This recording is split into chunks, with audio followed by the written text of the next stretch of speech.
Welcome back, friends.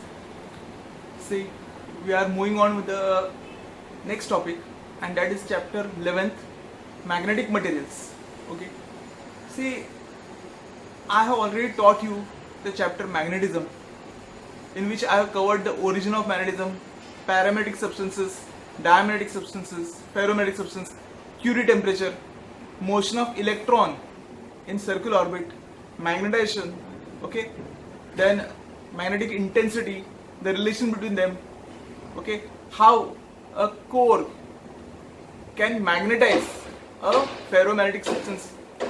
Also, what happens when electron revolves in circular orbit around the nucleus, how the magnetic field is generated. Each and every part I have taught you, okay, and even the photo shots of the textbooks were sent to you.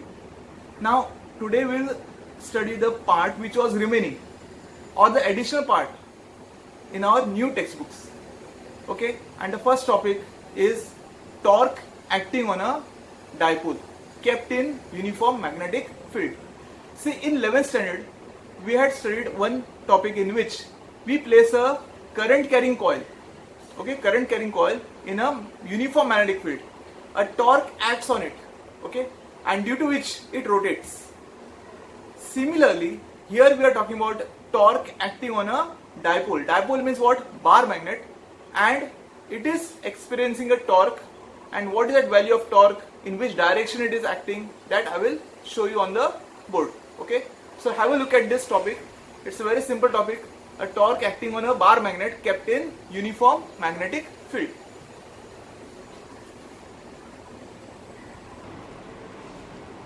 Now before I start with the topic, I want to tell you this formula for torque. This I have taught you in rotational dynamics.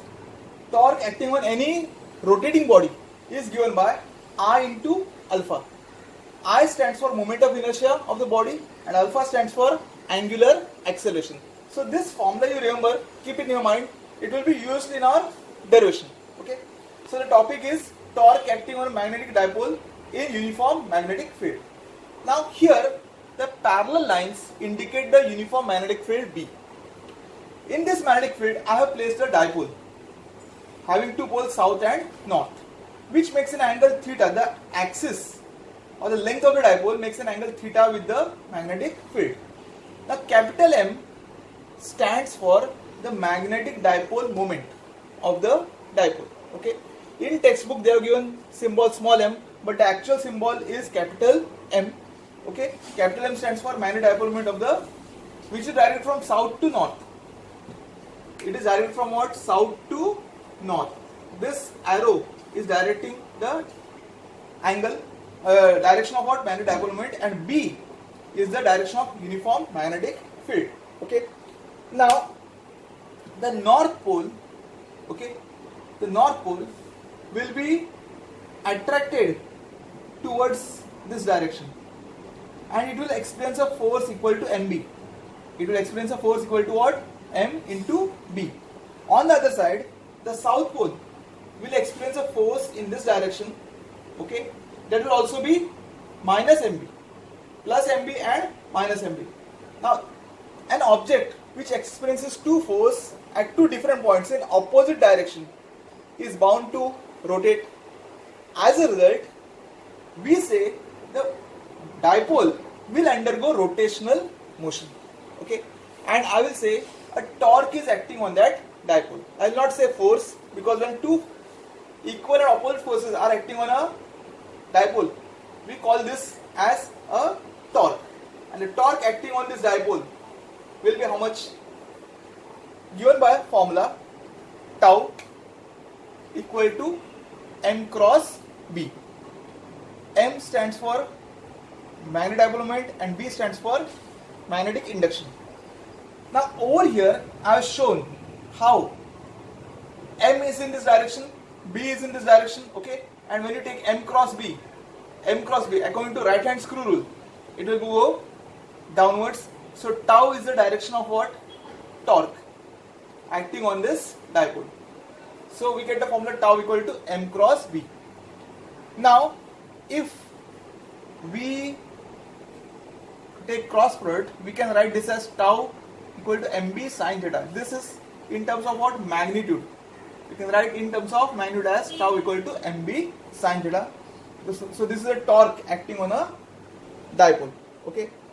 So understand this. It's a simple bar magnet placed in uniform magnetic field. Two forces will act at two different points in opposite direction, and this results in rotation of the dipole in magnetic field. And this rotation is brought about by what? Torque. Torque rotates the dipole, and the value of torque is given by this formula, m vector m cross vector b. M stands for magnetic dipole moment, B stands for magnetic induction, the uniform magnetic field. And so we get tau equal to mb sine theta. Okay, so that's the torque. Now further,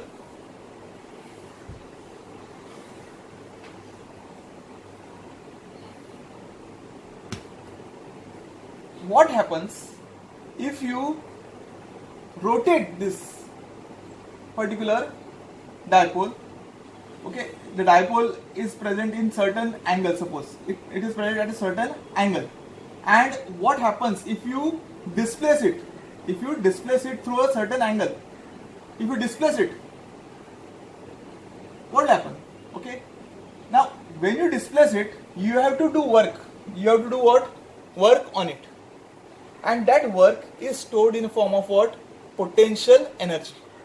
I repeat, see, this dipole will come to rest at a certain position. Because of torque, it will rotate and it will come to rest at a certain position. Now, if you rotate this dipole through a certain angle, you are displacing it. That means you are doing work. Now, that work is stored in a form of potential energy. Okay, in that magnet, in the dipole, and that potential energy is called as magnetic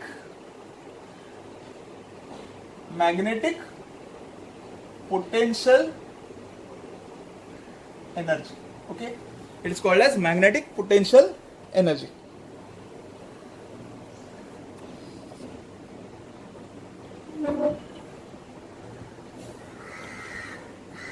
Now, magnetic potential energy is given by symbol UM.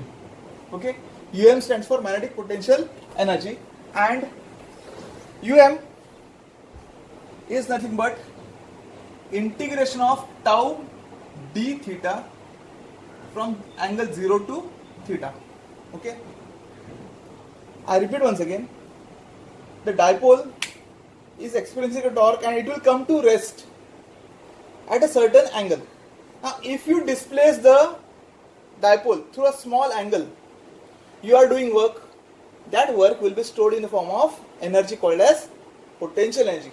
Since we have rotated in the magnetic field, the energy will be in a form of what? Magnetic potential energy, and it is given by symbol UM, and it will be written as integration of tau d theta, or this can be written as tau is written as 0 to theta mb sine theta d theta, and on integration I'll get this as minus mb cos theta.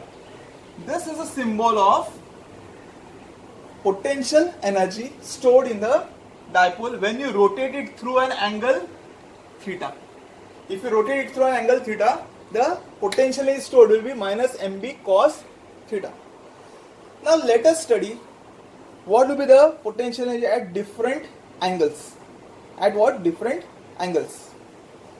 Suppose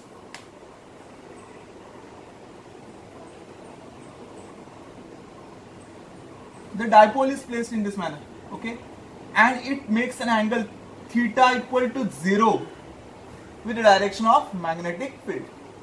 If angle is 0, what will happen?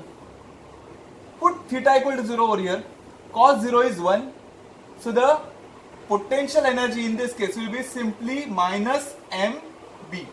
So it will be minimum. Potential energy will be what? Minimum, and that will be minus mb. Getting it? This is the case when the dipole is kept parallel to the magnetic field and its angle with magnetic field is 0. Okay. Now let's talk about the second case. Case 2, I'll write, where the dipole is placed perpendicular to the magnetic induction B. When theta is 90 degrees, cos 90 is 0.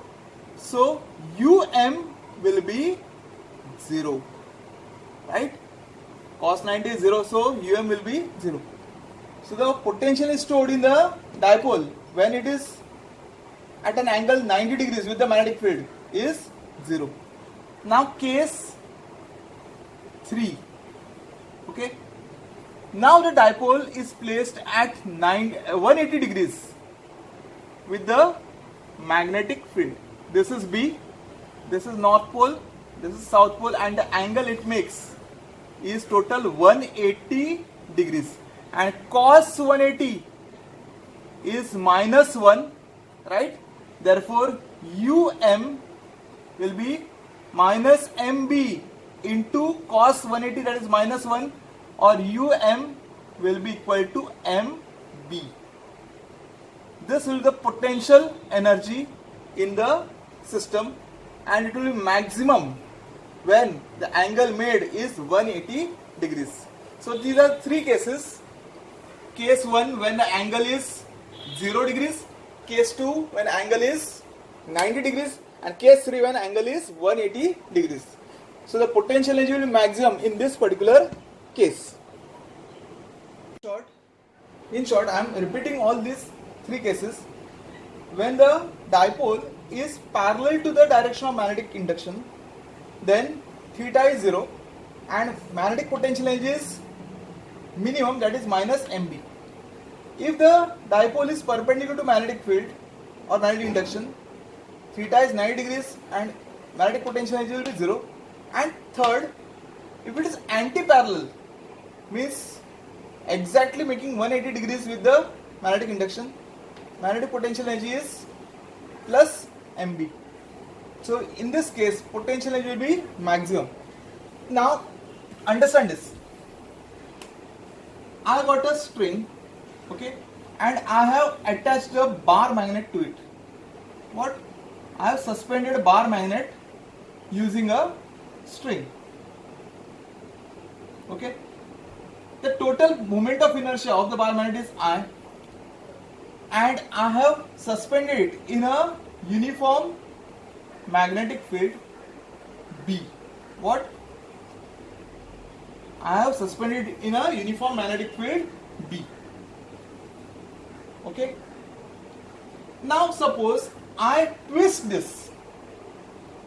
I twist the dipole. When I twist the dipole, okay, you forget about the magnetic field, If I simply twist the dipole, what will happen? A restoring torque will act on this dipole. What? A restoring torque will act on the dipole because of the string.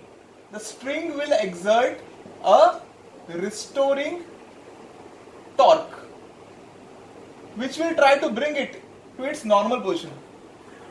Just have a quick imagination. Suppose this is a dipole or any object which is suspended by a string. If I twist it, what will happen? It will again come to its original state. Now this torque which is bringing it to its original position is called as restoring torque, and this restoring torque is given by formula, okay, tau equal to I into d square theta upon d square. This is our restoring torque. Okay, tau equal to I d square theta by dt square. Now understand this. I repeat here. There is a magnet suspended by a string. Okay, if I deflect it, because of the string, it will again come to its original state. Okay, So when I deflect it, there is a restoring torque because of the string which will act on it. This restoring torque and deflecting torque, when they balance each other, the magnet will come to rest. It will come to rest, it will not rotate. So when deflecting torque and restoring torque balance each other, both will come to a rest. Okay. So that's why I can write tau equal to I d square theta by dt square. Now tau is the torque. You can write say it is a restoring torque, and this is a deflecting torque, I d square theta by dt square.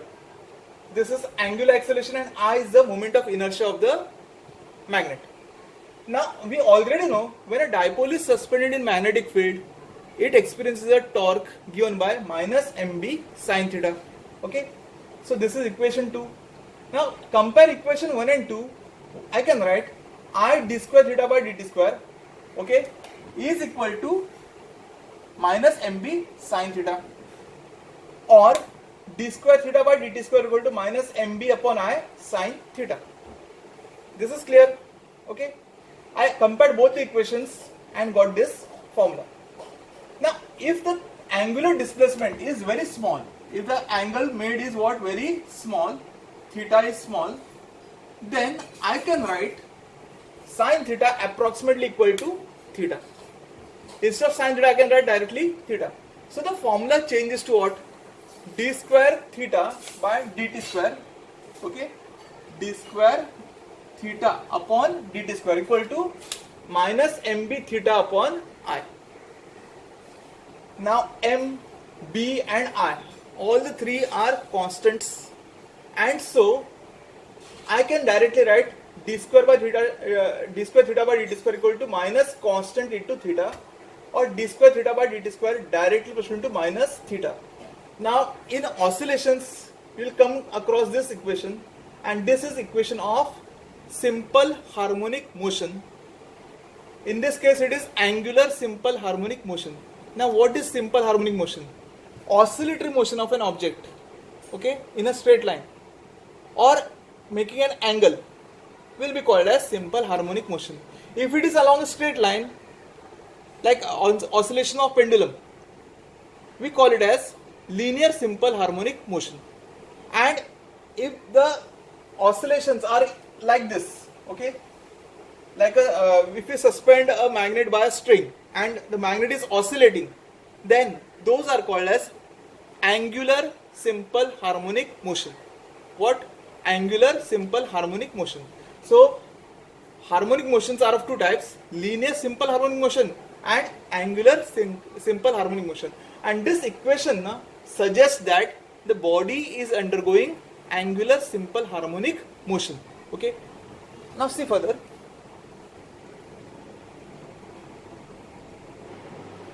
Now I had obtained this equation d square theta by dt square equal to minus mbi upon into theta, where this is constant, this is angular acceleration, this is angular displacement.